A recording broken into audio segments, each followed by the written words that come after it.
everyone, Sean Walpin with Secure Cyber Defense, and this is your video cybersecurity update. Well, it's the day before Christmas Eve, and as we enter into a long holiday weekend, just be extra vigilant and know that hackers will take advantage of the extended holiday. Make sure that you're up to date on patches and that you've got things set on your network to respond. I do want to take a few minutes to talk about the SolarWinds attack and just kind of update you on where things are at this point.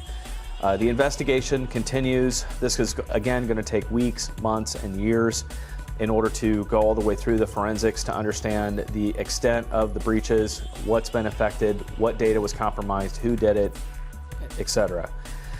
What we know so far is that about 200 organizations have been impacted.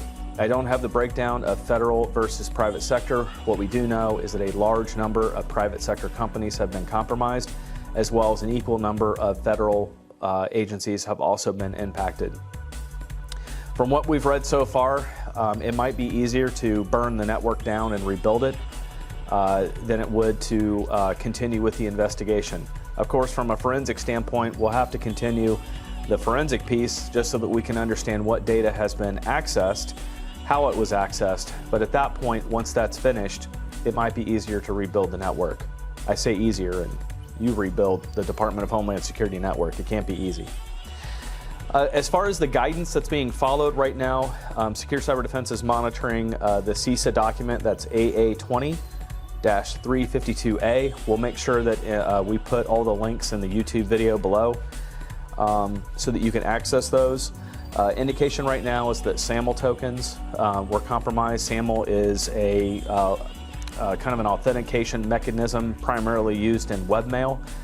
Once SAML tokens are compromised, it's going to be easier for you to completely rebuild domain controllers and infrastructure than it is to chase down how many areas of your network that SAML has been taken advantage of. This is also the point in time where a lot of organizations find out real quick what force majeure means. So most insurance companies are not going to cover nation-state impacts. So that's an unfortunate part of this particular incident. It just lends to the conversation, and we've had this conversation on this channel in a webcast. Please take the time to review your insurance policies. This is not a situation where you can just go out and get an insurance policy and figure that you're covered. If you don't put the effort into discovering what's in the policy, what the exclusions are, and what you need to know, at the time that you need to use the policy, you're going to be disappointed if you don't put that effort in ahead of time. If you have outside legal counsel, please utilize them. And any third party that you can think of that could look over your policy for you, this is the time to do that. There is evidence that VMware possibly was a second vector in the compromise of SolarWinds. That has come out in the previous week. Originally, we were thinking that just SolarWinds was the vector, but from what we can tell so far, VMware, there was a vulnerability in VMware where a patch was issued, and then shortly after that, the National Security Agency, the NSA, issued an advisory indicating that the vulnerability that was published by VMware and a patch issued, they were indicating that bad actors were already taking advantage of it. To just summarize this whole thing, patch your stuff.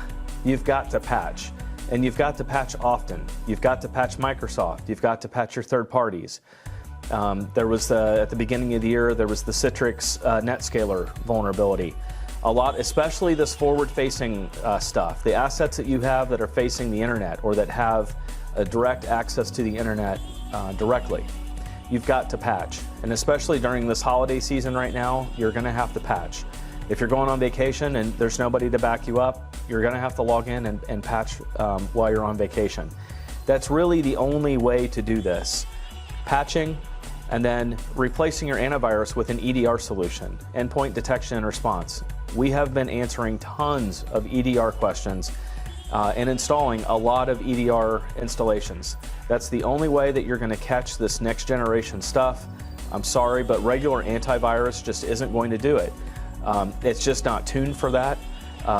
It's not to say that it won't catch any of it. We have seen regular commercial antivirus catch variations of these threats, but they're not catching all of them. So really think hard about an endpoint detection and response solution. I've said this before, this is the time where we have to do things different. The way that we've done things up to this point is not going to work. Your organizations are going to have to upgrade to the next generation solutions. Then that means next generation firewalls. That means endpoint detection and response. It means that you might have to sign up with a third party in order to monitor your environment. Who was watching FireEye? There's a lot of questions out there, and it's disrupting the industry. So I don't mean to be the doom and gloom guy. I just want to make sure that we're delivering accurate information and that you're hearing this is not a sales tactic. If you want to do business with us, fine. If you already have a relationship with somebody, that's fine too. But make sure that you're doing something different. Make sure somebody's monitoring the firewall, watching your logs, getting that SIM system installed and tuned. I'm passionate about this because, well, frankly, I mean, it's hard to watch and listen to organizations that get compromised that call us. They're hard conversations. And a lot of times, if they would have just made a minor tweak to their environment or changed this out for that, the impacts could have been minimal or could have not even occurred at all. Anyway, so Merry Christmas, Happy New Year. I appreciate you tuning in. Watch more at the first of the year. We've got a lot coming. These video updates will happen every other week, as well as our newsletter that will go out, keeping everyone up to date on the alerts. And then look for our video podcast series to start. And we're even thinking about just a regular podcast series.